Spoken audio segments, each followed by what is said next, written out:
verso de número 5. Apocalipse, capítulo de número 2, verso de número 1 até o 5. É o último livro da Bíblia. Se você for lá no final da Bíblia e voltar, você vai achar facilmente o livro de Apocalipse.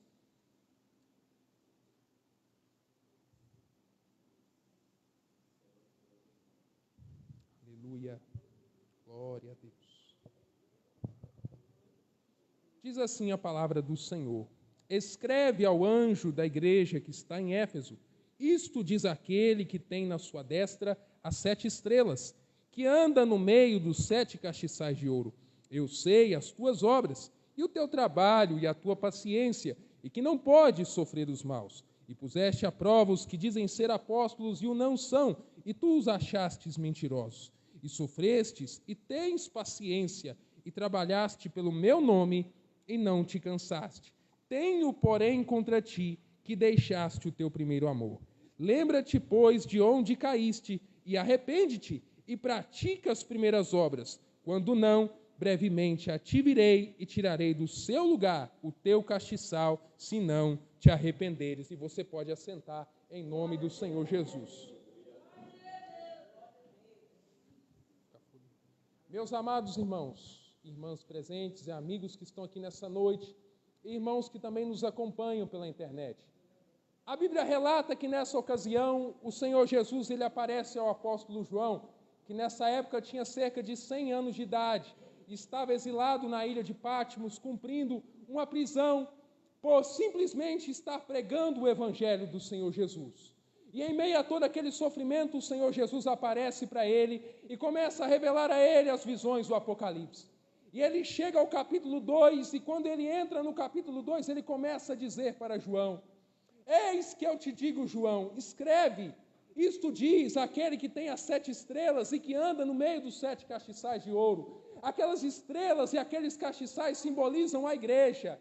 Então, em outras palavras, Jesus estava dizendo para João: João, eu sou aquele que anda no meio da minha igreja, eu sou aquele que contempla tudo o que está acontecendo no meio do meu povo. Eis, João, que eu tenho visto tudo aquilo que está acontecendo de errado, e nada passa despercebido diante dos meus olhos.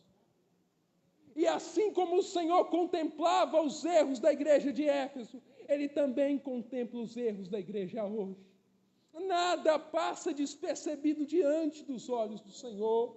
E muitas vezes pensamos que erro, que pecado é somente o pecado da prostituição, fornicação, adultério. Não, existem muitos outros pecados que nós cometemos às vezes e achamos que é uma coisa muito comum. Aí alguém pode me perguntar: que pecado é esse que você poderia listar?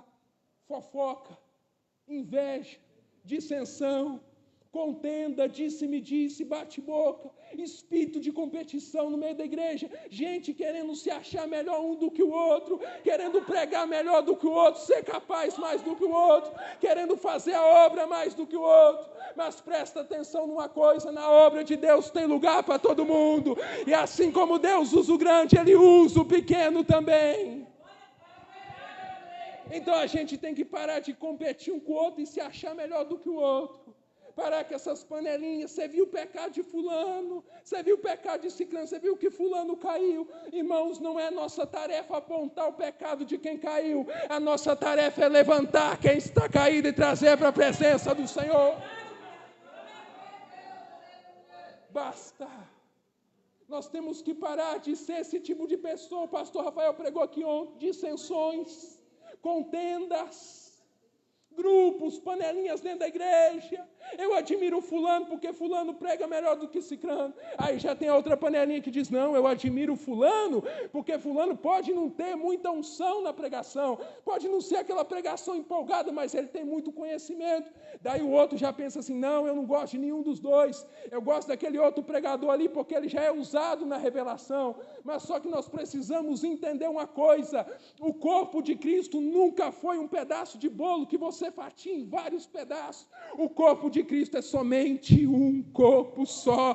Nós somos um só povo, com uma só fé, um só propósito, uma só crença, e nós precisamos ser um para que o Espírito Santo venha se manifestar. E o Senhor tem andado no meio da igreja, Ele tem contemplado tudo isso. E nesta noite ele está dizendo, é tempo do meu povo voltar a ser um. É tempo do meu povo voltar à unidade, para que eu possa me mover. Eu sempre costumo dizer que o Espírito Santo não pode se manifestar em casa dividida, porque ele é o Espírito da unidade. Quando o dia de Pentecostes vem, em Atos 2, os discípulos estavam como reunidos no mesmo lugar. E eles não estavam ali falando mal da vida uns dos outros, não. Eles estavam todos com o mesmo propósito, buscar o Espírito Santo, de joelhos dobrados, em oração. E quando eles estavam com um só propósito, o Espírito Santo veio do céu e os encheu. Você quer que o Espírito Santo venha sobre essa igreja? Seja um com o seu irmão, seja um com a sua irmã. Cumprimentas, eu não gosto muito dele, mas mesmo assim, se você não quiser falar nada com ele, apenas dê a paz do Senhor para ele, porque ele vai receber a paz de você no momento em que você cumprimentar. E aí ele continua dizendo no verso 2, eu sei as tuas obras. Eu sei aquilo que você faz, eu sei o que você pensa, eu sei o que você sente, eu sei o que há no seu coração, eu sei até coisas que você pensa que nem você sabe, mas eu sei no profundo e no oculto. E às vezes, irmãos, nos dias de hoje também é assim, podemos errar, podemos até mesmo esconder dos nossos irmãos que aqui estão, podemos esconder do pastor e pensar que o pastor não está sabendo daquilo que a gente faz. Mas há um Deus Todo-Poderoso que está vendo tudo aquilo que estamos fazendo. E se não nos arrependemos uma hora ou outra, aquilo será exposto diante de todos. Porque a palavra diz que não há nada oculto que não venha a se manifestar, e nem encoberto que não haja de ser revelado. E Ele sabe de tudo aquilo que fazemos e pensamos e sentimos. Por isso é importante que nós precisamos encher a nossa mente com os pensamentos de Deus, com os sentimentos de Deus. Aí alguém pode perguntar como fazer isso? Lendo a palavra, orando, vindo nos cultos, cantando louvor dentro da sua casa. E à medida que você vai louvando, lendo a palavra, orando, participando do culto aqui, o Espírito Santo vai enchendo os seus pensamentos, seus sentimentos com a presença do Senhor e vai te transformando em outra pessoa. É por isso que nós precisamos purificar nossa mente sempre e vigiar nas nossas ações, pensamentos, palavras, sentimentos. Uma coisa eu li uma vez num texto na internet: os nossos pensamentos se tornam palavras. As nossas palavras se tornam ações e as nossas ações determinam a nossa vida. E eu te pergunto o que você tem pensado, o que você tem falado no seu dia a dia. O que você tem feito e para que rumos a sua vida está tomando? A minha avó sempre me ensina, está ali, um exemplo de cristã para mim. Ela sempre me ensina, direto lá na casa dela: Jonathan, a gente sempre tem que orar, Senhor, coloca um guarda na minha língua, coloca um guarda nos meus lábios para que eu não venha falar aquilo que não edifica. A minha avó sempre me ensina, nós estávamos conversando um dia desse, ela falou comigo, pessoas que às vezes saem falando tudo o que pensam, ou às vezes falando dos outros, de tudo quanto é pessoa que vem na mente dela, a vida dela acaba atrasando e não vai para o lugar, ao invés de ir para frente, acaba voltando para trás, o ministério volta para trás. Então é tempo de nos corrigirmos nisso. E ele continua dizendo, aí ele diz algo bom da igreja de Éfeso, no verso 2 ainda: eu sei o teu trabalho e a tua paciência, e não podes sofrer os maus, e puseste à prova os que dizem ser apóstolos e o não são, e tu os achaste mentirosos. Deus tem contemplado o teu trabalho, Deus tem contemplado o teu esforço na obra. Talvez você pense que o teu trabalho não é percebido pelos homens, mas ele é percebido por Deus. Deus está contemplando tudo o que você tem visto. Talvez Deus tenha contemplado você entregar folhetos na rua, ou até mesmo nos lugares onde você vai. Talvez o pastor não tenha visto, os obreiros não tenham visto, os membros não tenham visto, mas Deus tem visto o teu trabalho. Talvez você não está aqui no púlpito pregando, mas Deus tem visto lá nas madrugadas, quando você dobra o seu joelho para interceder pelo pastor, pelos obreiros, pela igreja, pela obra. Deus tem contemplado. Aí você pensa assim, mas não, isso aí é um tanto insignificante comparado à pregação do Evangelho. Não, para Deus tem tudo o mesmo valor e Ele vai recompensar do mesmo modo.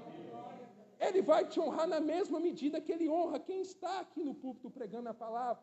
Porque para Deus, alguém que está na presidência de uma igreja não é maior do que alguém que está na porta servindo. A responsabilidade talvez é maior, mas aos olhos de Deus o galardão vai ser o mesmo. E por isso que nós precisamos ser fiéis naquilo que o Senhor colocou nas nossas mãos. Porque Ele contempla o nosso trabalho e Ele vai nos honrar. E Ele continua dizendo: sofreste e tens paciência, e trabalhaste pelo meu nome e não te cansaste. E Ele então diz no verso 4, tenho, porém, contra ti, que tu deixaste o teu primeiro amor. É óbvio que Ele não estava falando do amor físico de um marido por uma mulher, ou de um esposo por um esposo, namorado pela namorada, enfim, mas Ele estava falando do amor espiritual.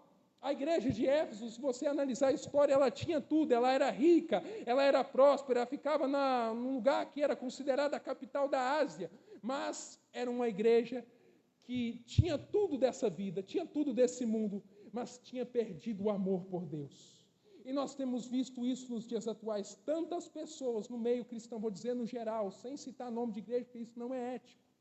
Tantas pessoas no meio cristão, elas são prósperas, elas são ricas, são bem-sucedidas, são bem realizadas. Igrejas, às vezes, são verdadeiros megatemplos com tecnologia de ponta, mas o povo perdeu o primeiro amor.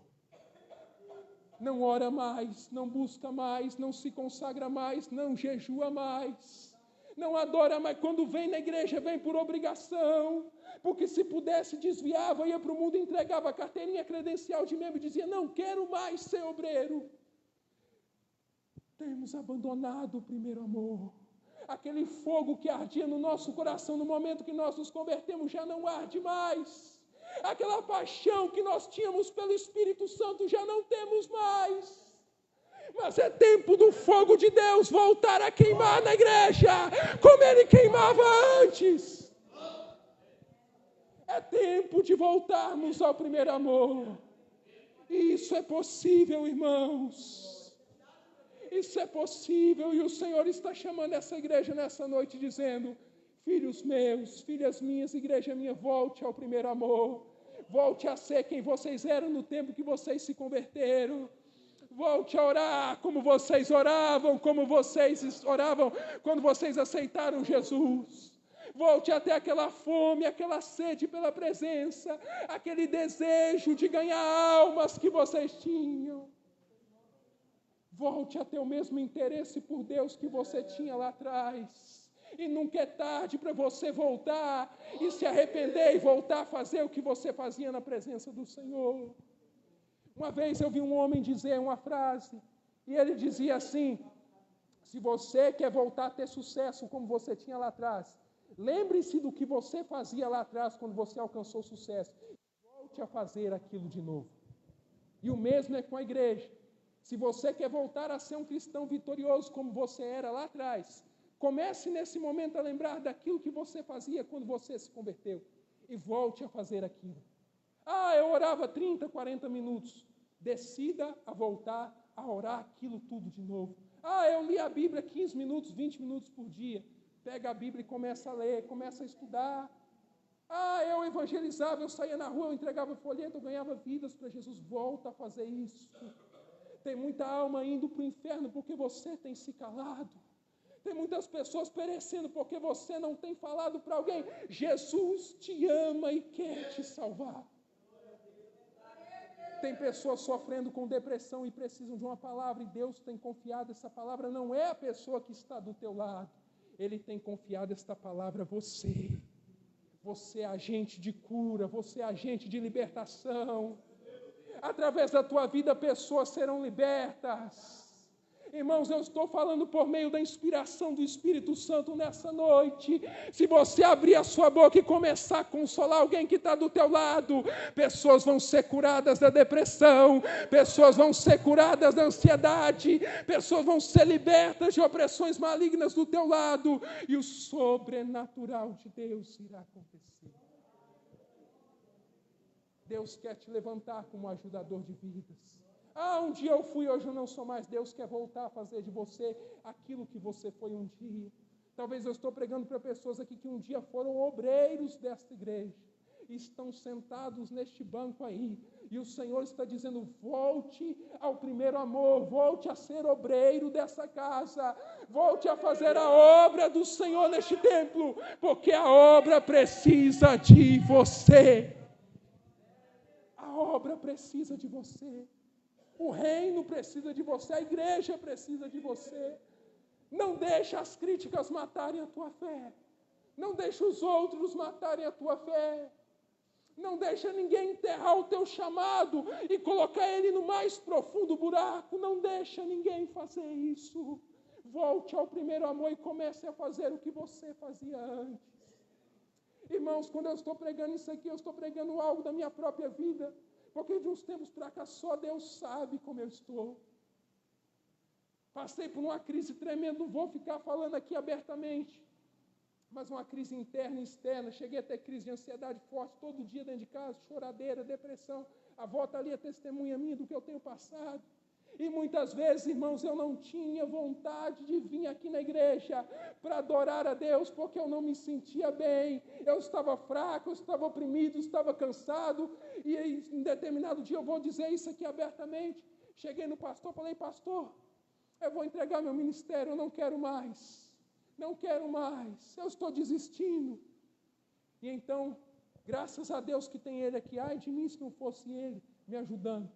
Chamou eu lá na sala pastoral, conversamos, o pastor me motivou a voltar a fazer a obra aqui como eu fazia antes, e aqui estou, irmãos, de novo exercendo meu ministério para a glória de Deus.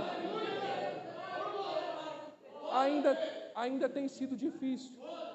Às vezes a luta entre a carne e o espírito é muito grande, às vezes algo tenta sugar as nossas forças.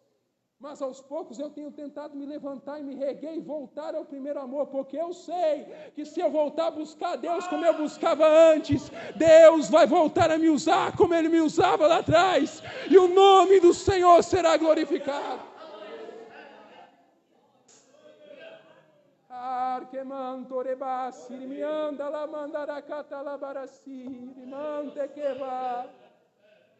Oh, irmãos, às vezes as coisas vão roubando o nosso tempo, as circunstâncias, as coisas dessa vida, e a gente vai esfriando cada vez mais na fé e vai se abatendo. E chega um momento em que a gente pensa assim, eu não vou conseguir caminhar mais. Mas é nessa hora que o Espírito Santo ele vem e ele aviva o nosso coração de novo. E nós voltamos a buscar ao Senhor. Você está desanimado? O Senhor quer animar você outra vez nessa noite. O fogo do Espírito está apagado no teu coração, Ele quer reacender isso de novo. O primeiro amor de muitos crentes que aqui estão nessa noite vai voltar a se acender dentro do coração. E quem não glorificava o Senhor, quem não fazia a obra do Senhor, e até mesmo quem não falava em língua estranha e não exercitava os dons, vai voltar a exercitar de novo. Porque o primeiro amor vai voltar à igreja, e a igreja vai voltar a ser o que era, em nome do Senhor Jesus. Oh, glória, eu sinto Deus neste lugar. O meu amigo Espírito Santo está aqui neste lugar, irmãos. O meu amigo Espírito Santo está aqui. E Ele está dizendo nessa noite, é tempo de você se arrepender. É tempo de você voltar a buscar. É tempo da fome voltar ao teu coração. Aleluia. Só haverá avivamento quando houver o desejo no nosso coração de buscar o avivamento outra vez. Avivamento não é pulação, não é gritaria, não é sapateamento. Avivamento não é um irmão trombando no outro dentro da igreja. Fora de controle, não. Avivamento é quando o Espírito Santo desperta no nosso coração o desejo de voltar a buscar ao Senhor outra vez. E Ele quer fazer isso no nosso meio de novo. Oh, glória! E concluo a mensagem dizendo, lembra-te, pois, de onde caíste, arrepende-te e pratica as primeiras obras. Quando não, brevemente a te virei e tirarei do seu lugar o teu castiçal, se não te arrependeres. É uma mensagem, um alerta do Senhor para a igreja.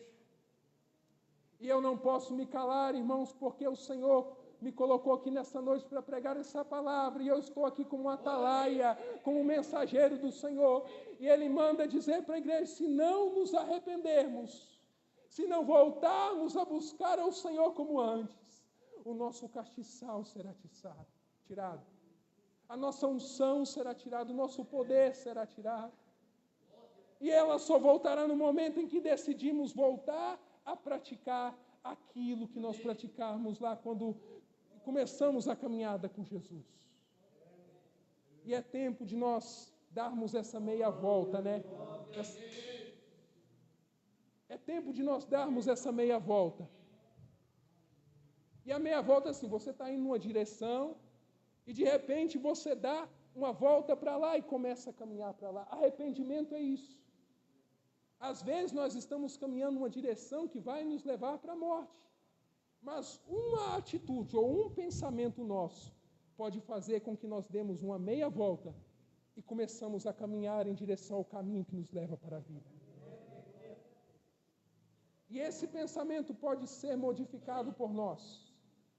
Certa vez, me lembro de uma história que um pastor, ele era criança ainda, ele engraxava sapatos numa cidade aqui do estado de São Paulo. Um pastor bem conhecido aí, que eu não vou falar o nome. E ele estava lá num lugar engraxando o sapato, na casa de um homem rico, e aquele homem olhou para o filho dele e falou assim, você está vendo aquele menino ali?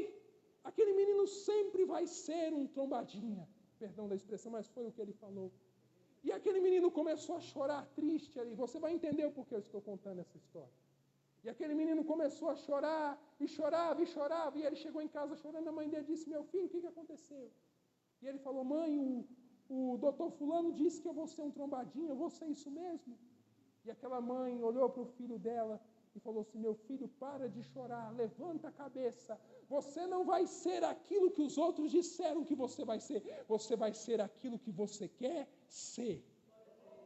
E aquele homem cresceu, aquele menino cresceu, se tornou um diácono, um presbítero, um evangelista, um pregador famoso, viajou o mundo inteiro e até hoje está viajando pregando o evangelho.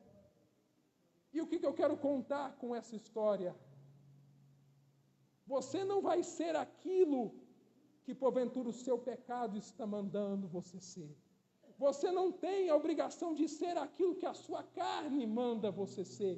Você pode ser aquilo que você quiser ser. Então decida ser servo de Deus, cheio do Espírito Santo, com a presença de Deus dentro de si. Você pode ser o que você quiser ser, a escolha é sua. É como se tivesse duas mãos estendidas para você, dizendo o que você quer ser, um pecador ou um santo, um crente frio ou um crente quente, um crente cheio do Espírito ou cheio da carne. A escolha é sua, você pode escolher, está diante de você. E nessa noite você tem essa oportunidade. Você pode mudar a sua vida ainda hoje. Não espere algo ruim acontecer para você mudar de vida. Você pode fazer isso ainda hoje. Se tem algo para abandonar, abandone de errado.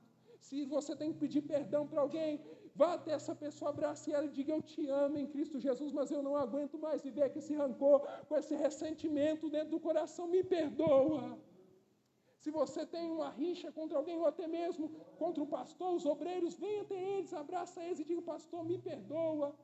Ele não vai te disciplinar, ele não vai te condenar, ele não vai te excluir da igreja, te colocar um ano de banco, não. Ele vai te abraçar como um pai, vai te perdoar e dizer, eu amo você em Cristo Jesus e não tenho nada contra a sua vida. Acredite nisso. Mas não fique com esse ressentimento dentro da alma, decida perdoar, liberar perdão, ou se é alguma atitude errada que você tem no seu coração, você precisa abandonar e se voltar para o Senhor, abandone. Aí você pode dizer, mas é mais forte do que eu, mas você tem o Espírito Santo dentro de você, e ele é mais forte do que o teu pecado. Fique de pé em nome de Jesus. Pastor Rafael com a palavra.